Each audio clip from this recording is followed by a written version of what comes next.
to stay because I know it's late and you were very busy. We had a very busy and very interesting day too. So I want first to thank you and to thank Mark for the invitation and hospitality and for all we did during that 2 days, which were very, very interesting. And today it's a very special moment because 30 years ago, all eyes were on Berlin. The fall of the wall is one of the rare events where everyone remembers exactly years after where he was, what he was doing, what he was feeling. That is precisely what is named an historical event. And I think each of us have probably in our whole life only 3 events like that. Certainly the 11th of September, and I think that the fall of the wall is probably the more important. The event had direct consequences on the lives of the Germans and on the political evolution of the Eastern Europe countries, but it went far beyond. And that's why also we are today here to discuss about. In that perspective, I would like to speak about Europe today. As a former member of the European Parliament and as a former Minister of Foreign Affairs, I experienced the evolutions of Europe throughout my career and particularly since the fall of the Berlin Wall. Here is the reason.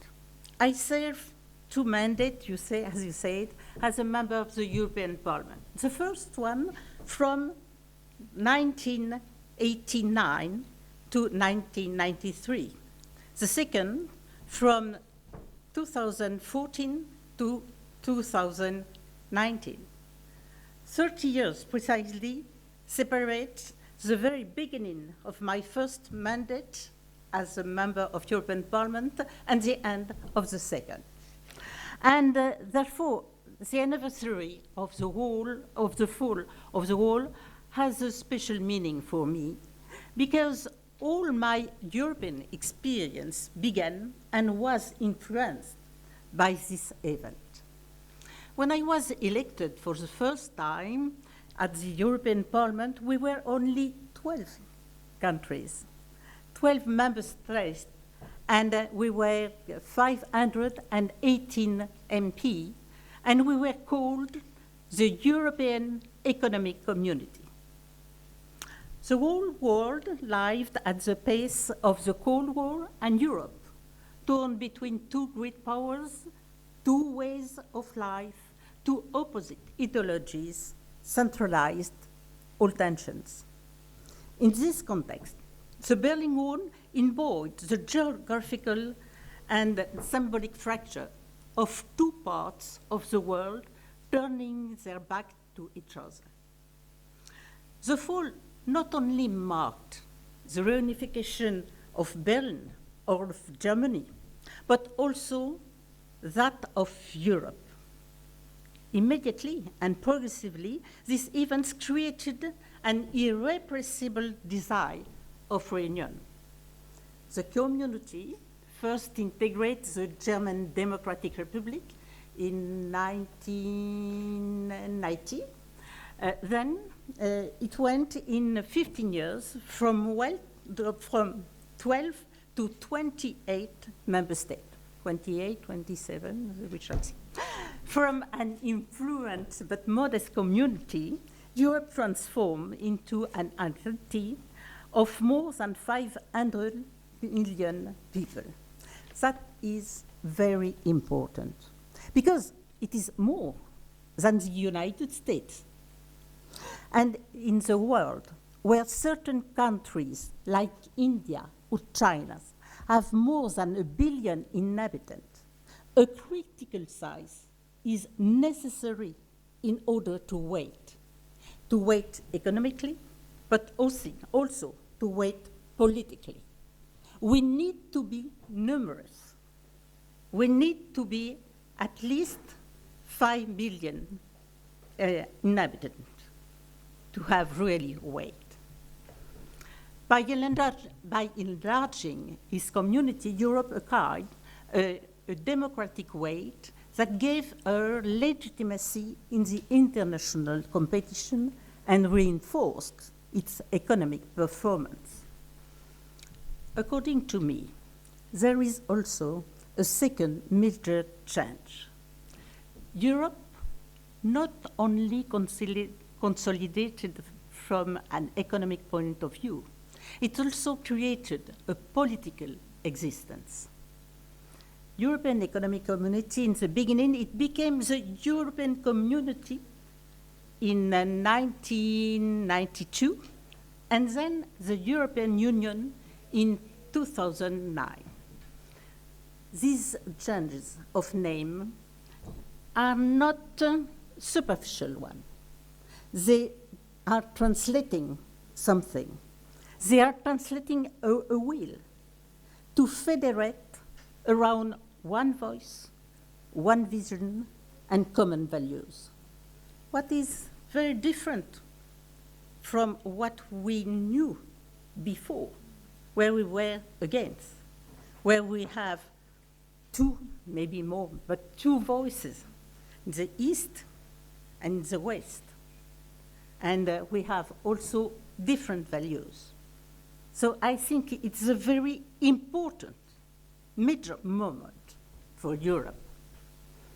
Through this economic and political dimension, Europe became an example of stability and a model of peace throughout the world. And I can testify because I went in the different parts of the world, how people, and especially in the country where there is war, are looking at what Europe was able to do after the Second World War, but to do also when it reunified people. We were separated, family, we were separated during decades and decades. But be careful, the work is not achieved. And maybe we are not in the good way today. Some of the orators spoke about that problem in the day. The wall of East-West division fell 30 years ago, but many walls remain within Europe. Only a few weeks ago, I was yet member of European Parliament. I was assisting to crazy situation at the European Parliament, where MPs of the same parties nearly came to blows because they couldn't agree on a text. They were in the same party about the problem of migration. And they were really fighting and physically aggressing each other. A lot of people wonder why Europe seems gangled by so many pointless disputes. How can it find a place in the international competition when it is paralyzed by all those internal disagreements? I have said it for many years. We have to create an internal convergence that reinforces the unity of Europe. We have yet a convergence of norms, of level of equipments, of production capacity. We spoke about Airbus, for example.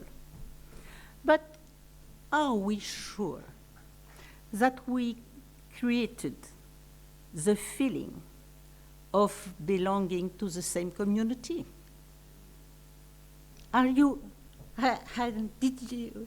Did we create the feeling of to be in the same community?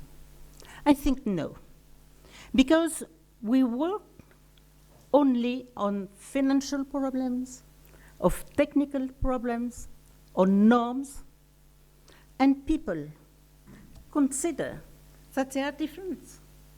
How can you have the feeling of the same community when people for the same work have a very different, are paid very differently in Bulgaria and in Belgium, in Poland and in Spain?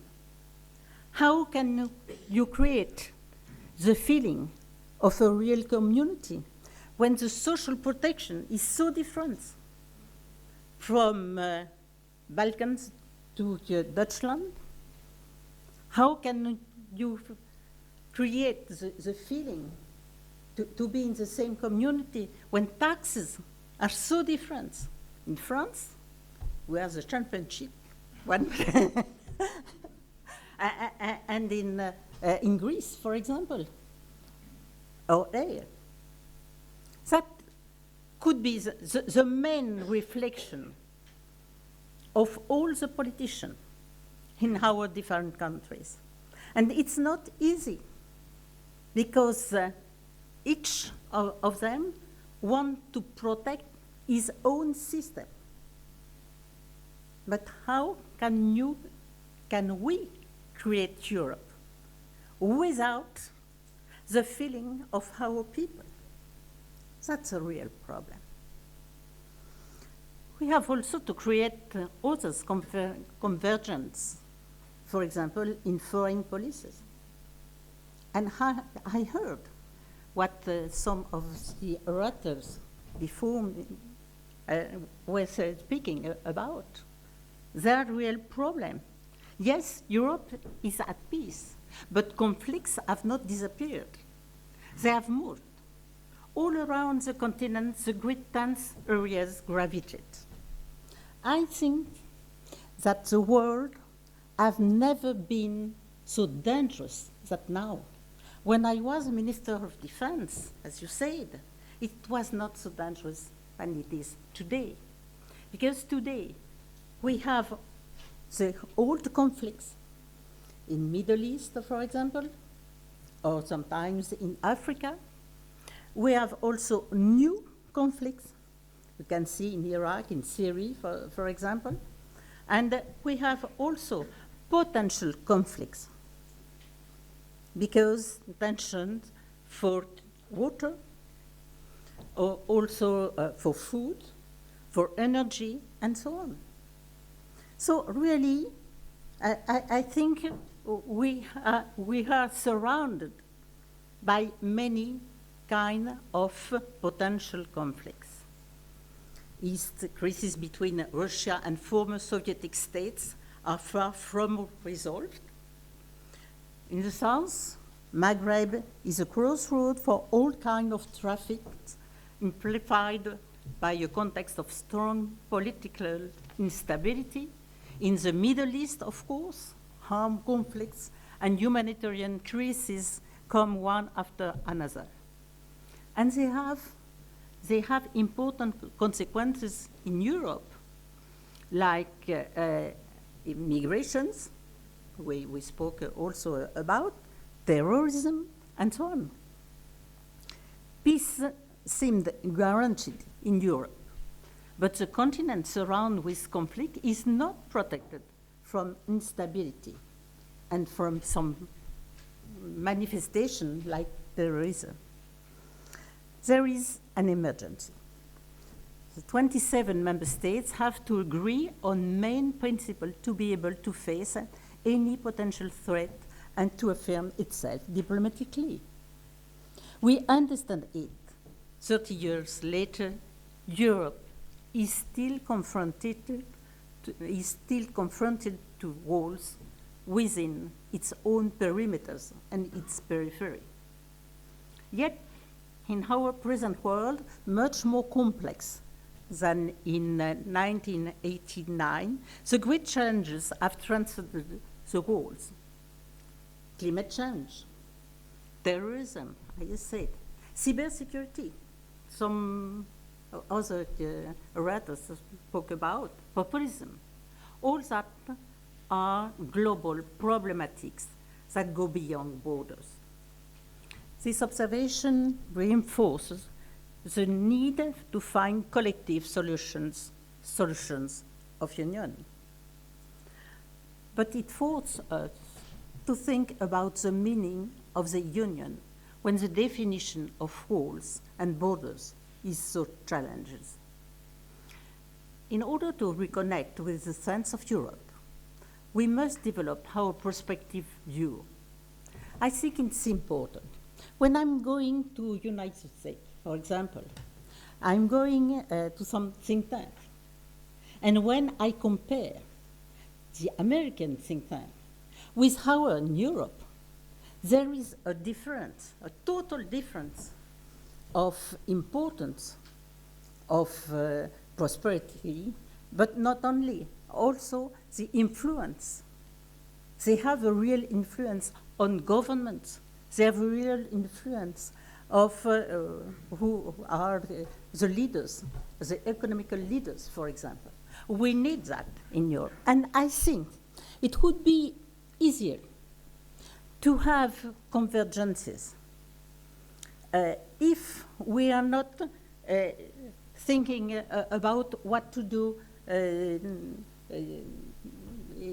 the next months, but if we are thinking what are the different threats in 20 years, in 10 years, how can we create a European solution? I think we need that. Here, we are thinking about, I think it's a good model, but we have to do more. And you have to do more also in the ICD. I think it's very important for us to try to inform, to convince the governments, the members of parliament, the leaders, the economical leaders, that it's important not to act only what to do tomorrow, but what to do in 10, 20, 30 years. I think it's very important. In order to reconnect with the sense of Europe, we must develop our prospective view. Looking back over the last 30 years is important, but planning for the next 30 years is crucial. By addressing the future challenges and assessing the role Europe can play to meet these challenges, this is how Europe can have a common vision and ambition. I think it's the very beginning of Europe, the main, who we are calling as the father of Europe, as a real vision and ambition. We need, each of us, need to reconnect with that vision and that ambition. Thank you.